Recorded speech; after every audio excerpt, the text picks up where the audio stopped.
Right, hi. Before I dive in, can everybody, does somebody post in the message box whether they can hear me okay? Just checking my mic's working. Anyone?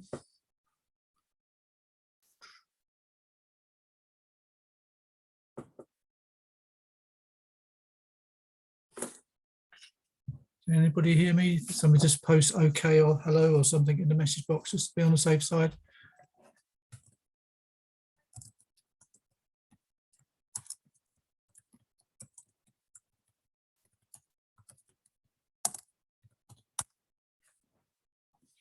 If somebody can just confirm, or was I just nervous my mic's not working, as the case may be. Loud and clear, brilliant. That's mine. So I changed my mic earlier on today to a new one, and I was wondering it's not working. So anyway, let's get cracking. So we've got about an hour on this to run through business continuity and disaster recovery. This is a little bit background myself before we dive into the detail. We've got about, as I said before, we've got an hour for this session, but obviously feel free to post any messages in the chat box if you have any. So again, a bit about me. Worked, I say, over 30 years, nearly 34 years now, depressingly, of implementing change across a number of industries. You can see financial services, oil, gas, charities, professional bodies, education, and a few others. Apart of that, obviously, I've done a large amount of BCP work. Also a published author and speaker on a number of areas, primarily around technology and financial services. I'm also a chair and a non-exec director for various industries and social enterprises. Gambling addiction, which is a big problem in the UK, if not anywhere else. Educational technology, startups, and performing arts.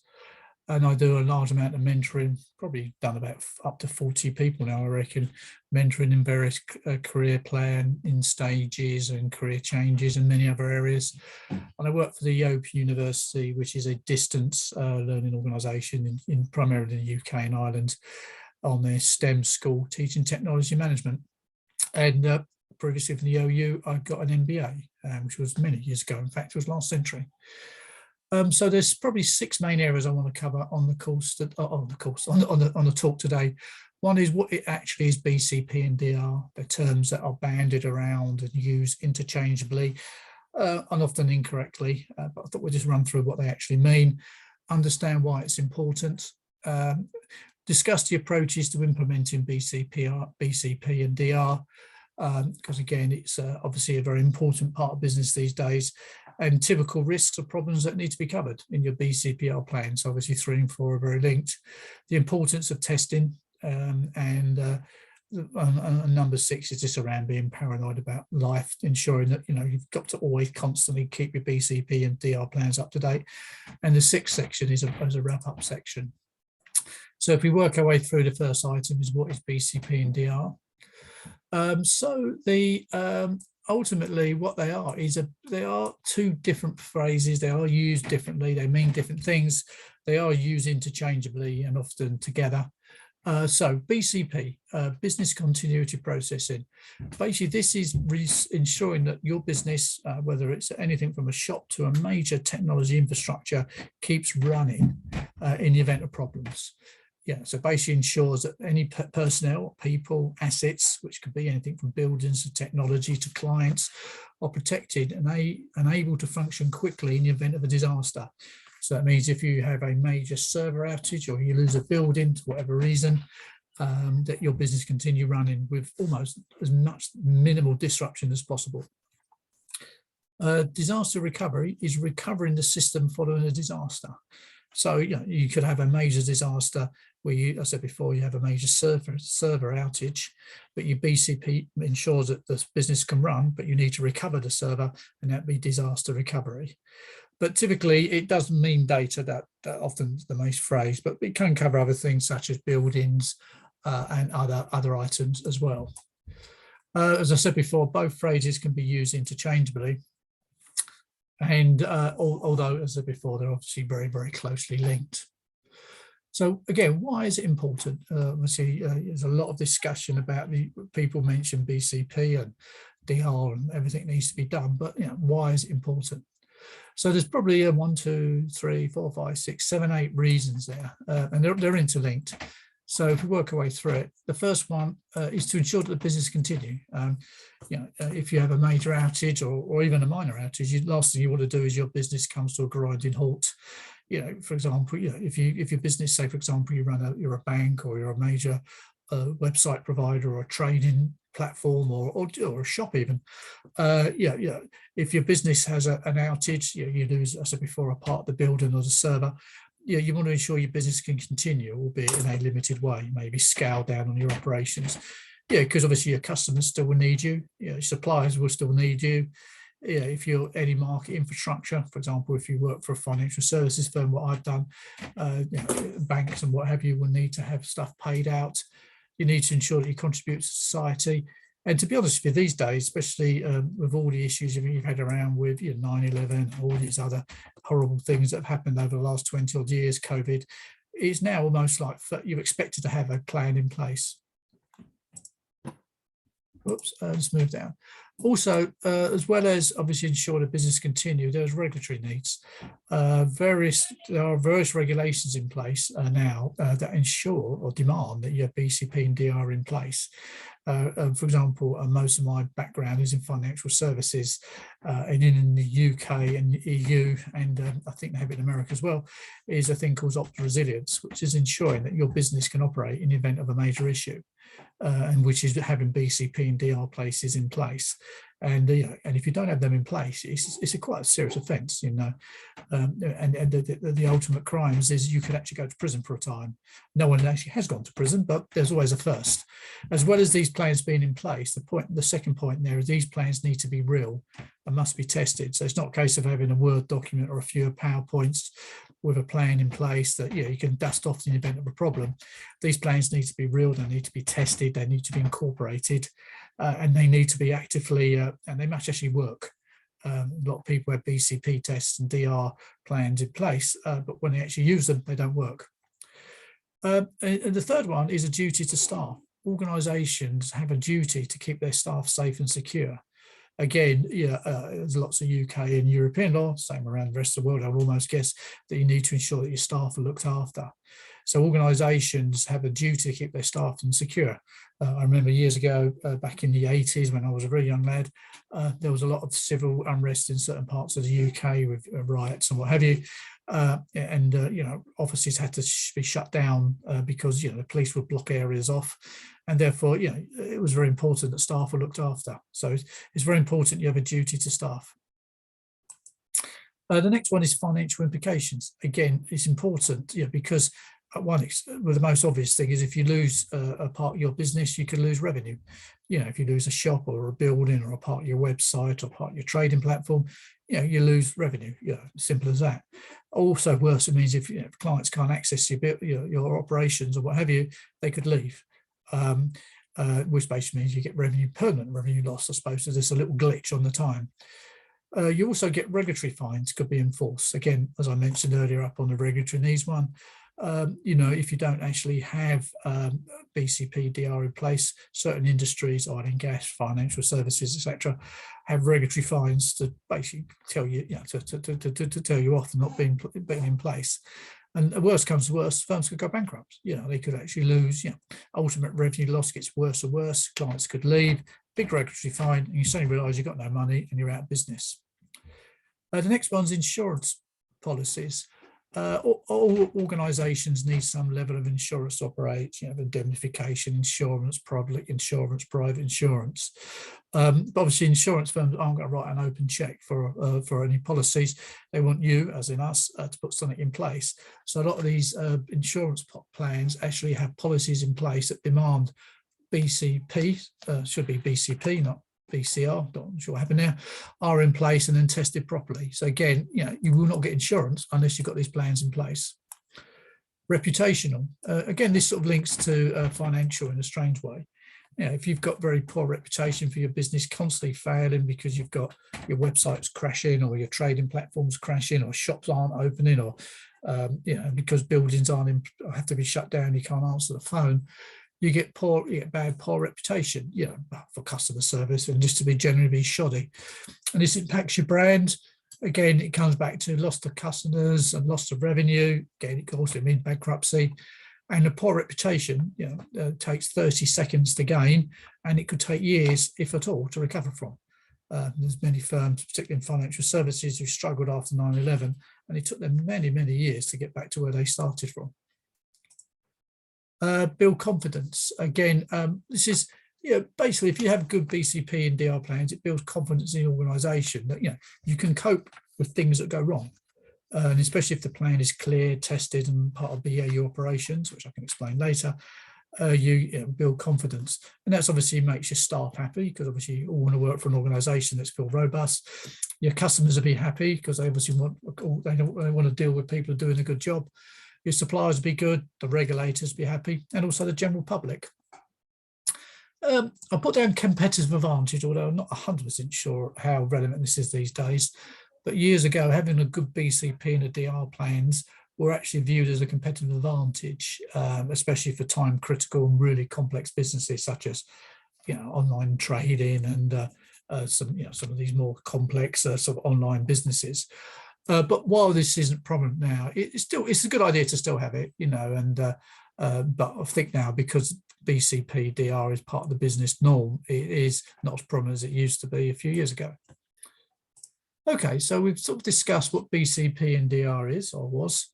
The next item we want to talk about is why is it important, which we've covered. Obviously, there's multiple reasons, everything from cost implications to regulatory implications and looking after your staff. The next one is look at how do you actually implement a BCP and DR plans. Again, there's probably three main areas you can look at. The first one is people and structure, which I'll come to in a second. The one is more of a general thing to be proactive. And the third one is to remember to develop a plan is a step-by-step process. So if we just look at people and structure, and this is more the internal governance of it within an organisation. So each organisation should make somebody senior responsible for the BCP and DR plans, make he or her responsible for the plans at a very senior level, and that could be like a senior management committee. And in fact, some organisations I've worked on, we've actually put people as board directors as that, and it needs to be part of their job description, not something they can do on the side, but a key element of their job. And this, having somebody very senior, ensures it gets the visibility and the gravitas and the escalations that's needed. So that's obviously like the point person, the very senior person, and also a lot of regulatory requirements and will require a named person for BCP and DR plans. Again, I work in financial services. If you have your BCP DR plans, a regulator want a named person, not like head of IT, but they want Paul Taylor, head of IT there. And also we worked with lots of large clients. Clients want to know who's the person I can ring up and answer on the phone regarding this. You want nominated leads, also a more, excuse me, also a more on the ground level. You want nominated leads. So you want people at department level, functions on the ground, people are within the actual organisation itself to be responsible for it. So as well as their normal day-to-day jobs, say for example, they're a software developer, but also in parallel, they could be responsible for the BCP, DR for that function, for that team. And also they need to understand the importance. Obviously BCP and DR is often sort of like seen as a nice to have, but as you can see from the earlier slide, it's critically important. So they really need to understand that it is it's important, and especially if it's part of their job descriptions, it ties in with their performance appraisals. The next one is not so much an approach, more of a sort of a mind thinking. The key thing is you need to be proactive. Obviously, be paranoid, be on the front foot, do not let issues appear and then react. But the most important one, which I put in red, is to try and build your BCP and DR plans into normal BAU operations. For example, structure your business so it has natural BCP and DR built into it. Having offices over multiple locations, people working from home. If you're designing a website, build it across many servers so you have natural resilience and redundancy and stuff like that in place. But the key point is, and there's much more about this later on, but the key point is that the most important thing is that your business is always changing, your customers are changing, your suppliers are changing, the laws changing, the threats are changing, so therefore it's key is, even though you may have a good structure in place and good plans in place, they need to be constantly updated. So only the paranoid survive. And then there's also a step-by-step process to implement it. And there's 1, 2, 3, 4, 5, 6, 7 steps on that, which I'll go through line by line. First one is your operating model, and that's all your processes, technology, people, systems that operate your business on a day-to-day basis. And it's important that you really understand your operating model. Yeah, I mean, you should understand it anyway, whether you're understanding it for BCP purposes, but you should understand it generally. That means to understand all your internal flows, how you interact with customers, you know, whether it's via an automated link, a website, mail, faxes, telephones. The same if you've got any key suppliers, you need to, how do you integrate with suppliers? For example, if you've got a hosted data center, how do you integrate with the data centers and stuff like that? Market infrastructures, you know, how do you integrate with your banks and stuff like that for making payments and what have you and things like that. What locations do you have? Is everybody squeezed into one building? So if you lose that building, you're completely destroyed. You need to ensure that you've got, you understand where everything's located. And bear in mind, particularly in Europe, you can have a lot of people working from home. So locations can be people's homes as well. So it's it's not just a single office environment these days. And the last one is around people. Make sure you understand what people who do what are the key individuals, because especially in smaller organizations, there's always a we're going to call it a number of key people in an organization, whether they're salespeople or technology people. So once you've updated the operating model, work out what your key functions are. What are your what are your key client services that you need to do?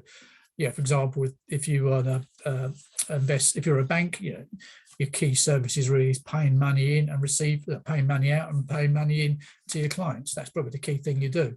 Understand all your key services you're offering, all the products, and link the operating model you've worked at here against the key functions. So which bit of the operating model will look after the key functions? And once you've got all that linked out, you can then do an impact assessment. You can say, if any part of the operating model was to fail, then how does it impact the key functions? And how serious is the impact could be? For example, if you lose one of your buildings or a key member of staff or a major server, then how important is it? How does that impact a key function? It may actually be no impact at all. Very unlikely, to be fair, but you could have a key function where you lose access to a server, which basically means a key part of your business can't operate. So you could say your impact on there is very, very, very high. And that sort of builds into the risks.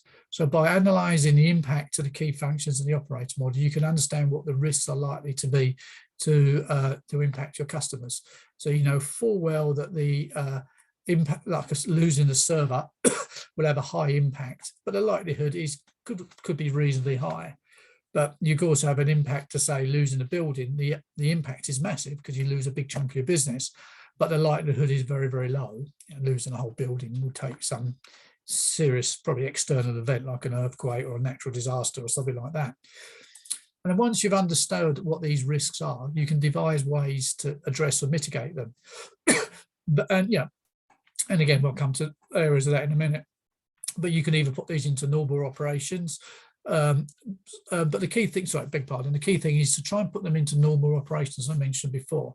If you can have duplications of functions, natural resilience built into technology, you can split staff across locations, you can train staff for key purposes,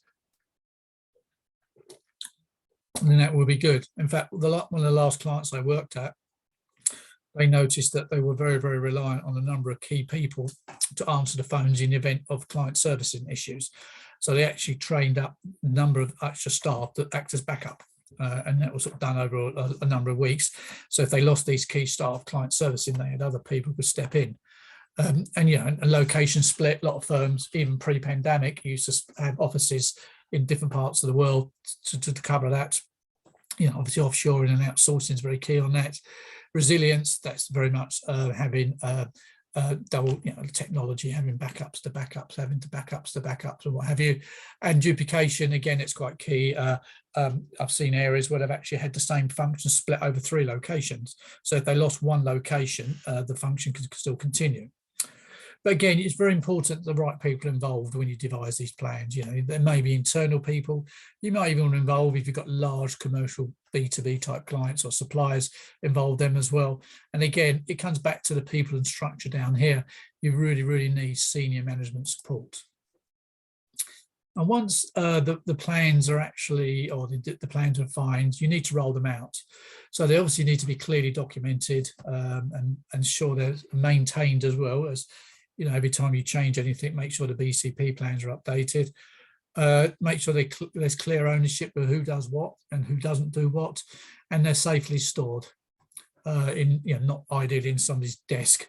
But if there's a fire in the building, then you can't find them. So put them on the cloud, make sure people have them on their own phone, put them on laptops, you know, and obviously make sure they're secure.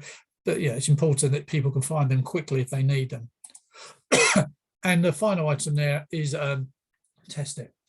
Again, ideally, if everything's part of the BCP, part of the normal BAU operations, most of it could be tested as part of normal operations. You know, if you've got everything split over 2 or 3 or 4 locations, part of normal running operations, should actually pick that up. But obviously, there will be certain things that you can't test. You know, you can't actually try and shut a building down or crash a server. Normal BAU operations. So you need to probably test these outside of hours. So what you want to do is you obviously test on a regular basis, check the results, and then update the plans as necessary, and then test again. Okay, I'm just going to take a sip of water before I lose my voice completely. So what we've covered there now is we've covered what is the difference between BCP and DR. So BCP is very much keeping the business running in the event of problems, and DR is recovering from any disasters. So while they are separate, they are different, but they are linked.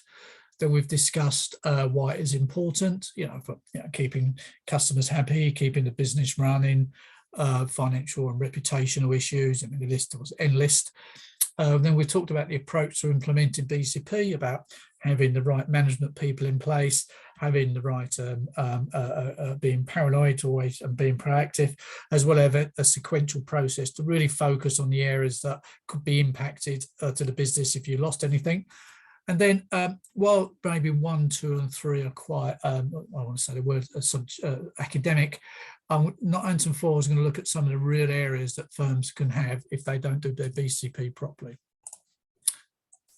And there's probably 1, 2, 3, 4, 5, 6, 7, 8, 9, 10 areas that risks that firms need to address. And the first one is people. This is often an area it's completely forgotten about, particularly in medium-sized firms. So one of your risks for BCP is that you've got a number of key people, and they always, on the whole, they seem to be technology people or legal people who have very deep intellectual property knowledge, intellectual knowledge. And having these people is a risk. You know, it's basically these people could leave, they could go sick, they could go on strike, which in the UK seems to be a very common thing at the moment. And in fact, if you lose these people from the operation, you can have a key knowledge gap. We can actually mean, again, you lose, you have a hole in your business, which could cause some sort of outage. So therefore, it's important, you know, as a part of your risk assessments, is to assess what these key people are and try and either, you know, replace them or give them secondary knowledge or have backups to them or anything else. But it's a key area, and people are the ones that are often forgotten. Processes, again, you know, I mean, organizations have long lists of processes, and some of these are automated in automated workflows, and some of them are just unfortunately written down on bits of paper and this annoying. But the key thing is, if you don't follow processes, or they're not understood, or they're wrong, then it can create a problem, which could create a disaster at one extreme, or have part of the business not working. So again, it's really key that all processes are fully understood, followed, and ultimately are correct. Technology, this is obviously a very key one, and when people think about BCP and DR, they tend to focus on the technology elements. Yeah, but there's all sorts of things that can go wrong with technology. You can have a cyber attack. There's often lots of stuff in the news about, you know, people get hacked and denial of service attacks and all sorts of horrible things that happen to people's to technology infrastructures. You can have failure, technology failure. It doesn't work. Hardware fails. So again, you want to make sure, you know, you have good cyber protection in place, and you basically have resilience around your technology. You have licenses run out. In fact, I had this once before, not me personally, but where I worked. They had a key piece of software that did some encryption, and nobody realized the license was running out. and when it ran out, basically everything started to fail because nothing could be sent out because it wasn't being encrypted. So again, the key thing there is a part of your BC plans to ensure that all your licenses are fine. Offshoring, and I mean, it doesn't have to be far, it could be nearshoring or even just to a different location, ensuring that you have understand if you've outsourced anything or offshored anything, make sure their technology is all secure and everything. And likewise, if you put stuff in the cloud, again, make sure you can access it. Environmental, there's lots of nasty things happening. Obviously, we're all aware of the pandemics, COVID-19, which is, I think, in Europe, it's starting to grind down, but it's still out there. Still a lot of people are unwell at the moment. It's still a horrible, horrible, horrible thing. But it's also natural disasters. So, you know, firms need to, in their BCP plans and DR plans, to think, well, if there was a pandemic and this part of this area or this location couldn't work, then what do we do? How do we cover it? And likewise, if natural disasters, obviously with global warming and what have you, seem to be becoming almost more and more frequent, which again is not very good. The key thing there is to say, if you have natural disasters in a certain location, what is our plan to continue operations and, if necessary, recover from a disaster? Locations, again, very similar to environment. Certain locations are subject to floods, power cuts, bomb threats, especially if you're in some politically challenging areas, or power cuts, a remote area, or floods near a river. It's easy done. Again, you need to sort of like look at and think, well, if we had a location now, we had an office here, or a bit of our operation was running in this location, and we lost power cuts, or we had a bomb threat that basically means you had to evacuate, or the whole thing got flooded, then what do we do? You know, and make sure you've got fallback operations, back locations. Now, I remember many years ago, I was working in New York when Hurricane Sandy went right over the back of Manhattan, and the buildings that we were working in got flooded out. Literally, the car park got flooded as the went over the side of Manhattan, and the building had to be evacuated. And the bank I was working for never had a fallback option, and so fortunately people could work from home, but it's more luck than anything else. Political, again, not that very similar to location and environment in a strange way.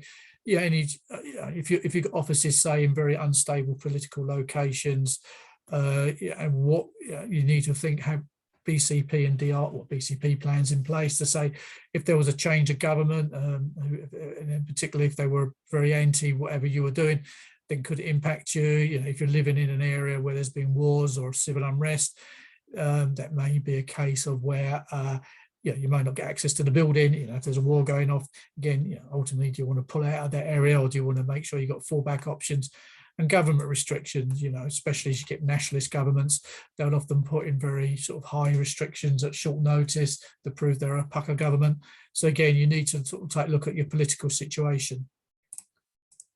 Suppliers, yeah, I mean, there's probably three things here. The first one, if the supplier fails, as it goes bankrupt, then what do you do? You want to look at all your suppliers to make sure that if you lose a key supplier, especially if they say they're providing your website or something like that, or a key or your technology infrastructure, and they fail, what do you do? Do you want to have a backup supplier, or do you actually want to go look to remove away from the supplier, bring it in house? Or do you also do, not so much if they fail, if they've got general poor performance, they're very slow in fixing problems, or just generally slow at doing everything. If they have poor performance, then what do you do? Again, it's probably similar to failing. Do you want a backup supplier in place, or do you just want to look to remove the supplier, bring it in-house? Even if the supplier is very, very good and not failing and doing good performance, the question is, you want to make sure that their BCP and DR plans are good. Are they taking it seriously? Are they testing the plans?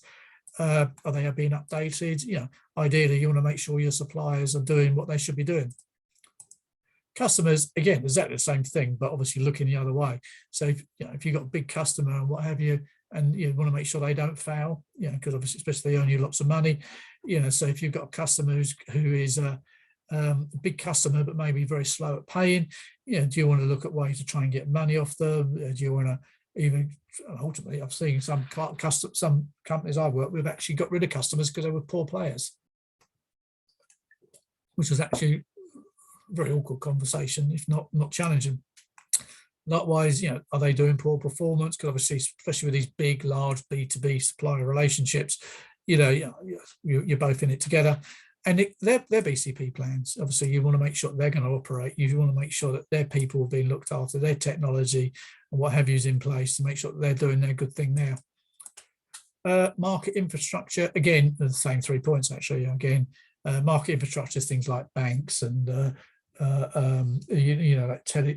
banks or internet connectivity, or things like water, electricity, etc., etc. If you're working in a location where constantly internet keeps crashing, or it's very slow, or power failures keep on happening, do you want to? What do you do? I mean, what's your fallback option? Do you move to somewhere else, etc., etc.? So again, there's no right or wrong way of doing it. These are sort of the questions you should be asking yourself. And last but definitely not least, is economic. Again, it's probably not always seen at this, but we're living in strange times with the world economy at the moment.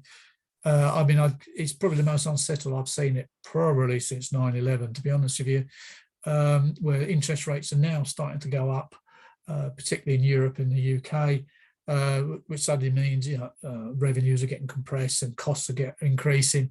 Exchange rates are in particularly unpredictable at the moment, and inflation's getting higher, which basically means costs are going up. And in the UK at the moment, in particular, because that's where I'm talking from, there's a large amount of industrial action because inflation's going up and up and up, but wages aren't going up and up and up, and then people don't like it and go on strike. So, cut long story short is that if you're working in a jurisdiction or a location that's very economically unstable, there's always a chance that your business or that part of the business could fail or encounter problems, not because you've done anything wrong, because the external environment's gone wrong. So it's key and important there that you really understand, if this happens in a location, can you move operations somewhere else that's more stable? Okay, so that's good. So basically, again, we're almost at the end now. I hear you cheering. So we've covered what BCP is, which is ensuring the business can operate in the event of problems, and DR to ensure that it can basically recover itself. We've looked at why it's important, for regulatory, reputation, cost reasons. We've discussed the approaches, and we've looked at 9 or 10 typical risks, problems that need to be covered.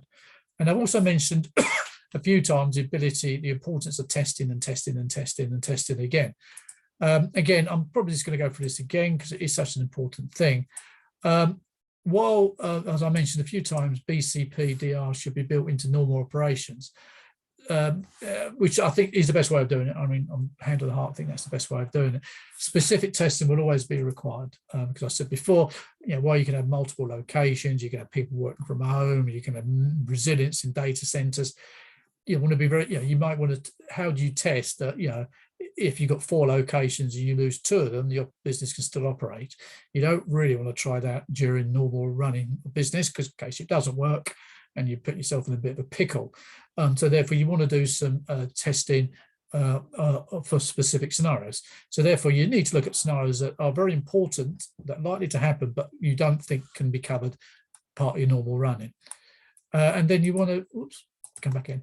Can't put that one. And then once you work out these scenarios, these can be internal tests. So you want to do, it can be organizational wide, coping with people, looking at processes, systems, locations, technology. And then you want to look at external tests as well. So again, it comes back to the thing is you want to make sure that your suppliers are testing themselves properly. Their customers are testing themselves properly. Market infrastructure, such as internet connectivity, power, water, gas, are testing them as well. Because there's no point you having all your tests working perfectly if somebody outside is causing you grief. Then once you've done your internal tests and your external tests, you need to learn from them. And this can actually be a little bit of an uncomfortable process, especially if the testing throws up issues that you should have picked up or didn't even realize you had problems with. So, what worked well, and as I said before, it's not just a case of putting a tick in the box. It needs to be quite an insightful thought. What worked well, what didn't work well, were any new risks found? Do you need to change the BCPR plans you got in place? I would almost say definitely if you do good tests, something will come out where you need to change it. And what's the impacts to customers? Do you need to ask them to change? And then once you've learned from the test, you go back and test again, and whoops, beg your pardon, and then you just carry on again. So I can't stress the importance of testing and testing and testing, but really focus on what you need to test. So again, we're down to 6 now. So I think BCP, we covered, and DR, the difference between the two, why it's important, financial, reputation, regulatory and stuff like that, how we can implement BCP and DR, etc.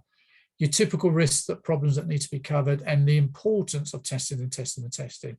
Yeah, there's no point in having these plans if you don't test them, because A, it proves they're up to date, B, it proves that they work, and C, also gives you confidence as well. So only the paranoid survive, which I think I stole something from, I think the chap who set up Intel many years ago, Andy Grove, his name was, and he had a book called Only the Paranoid Survive, which is a great book. But basically, I think the key thing with BCP and DR, the environment's constantly changing, and even over the last, so you go back 3 years, 3 years time, COVID has just gripped the world, and and suddenly the whole world was thrown into some sort of like a parallel universe that no one actually ever expected. So basically, things change, which basically means you need to constantly review and check your plans and be on your guard. You need to look at external changes, constantly looking at, are your suppliers keeping their up to date? Are your suppliers keeping their plans up to date? Are they testing? Same with customers, market infrastructure.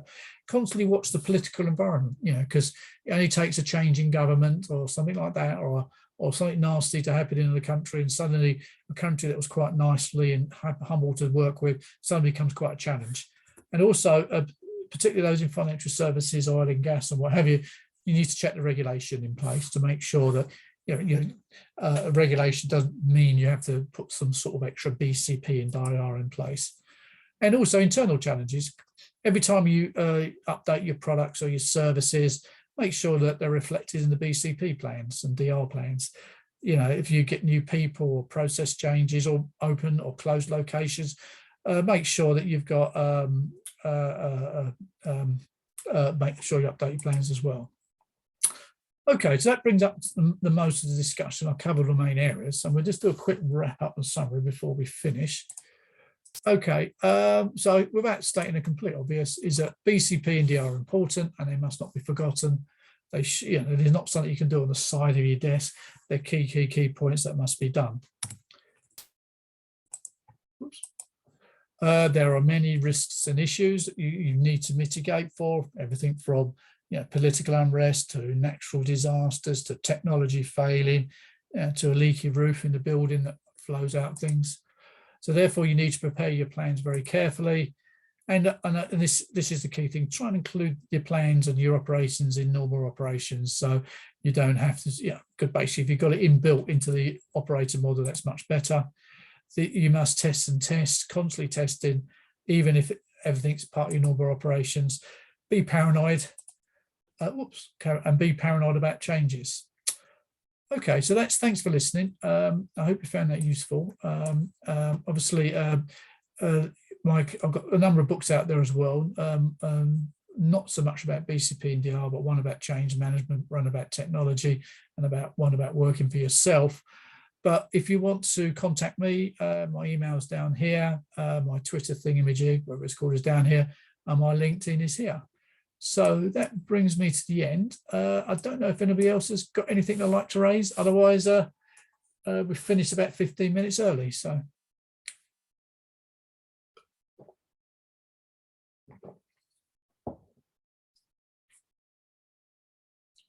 Okay, that's good. Okay, that's great. So what we'll do is, unless somebody's got any questions, thank you for listening. I believe this will go on, I think this will go on a recording somewhere so we can share it as required. Otherwise, thanks for your time, everyone, and hopefully speak to you soon in the future.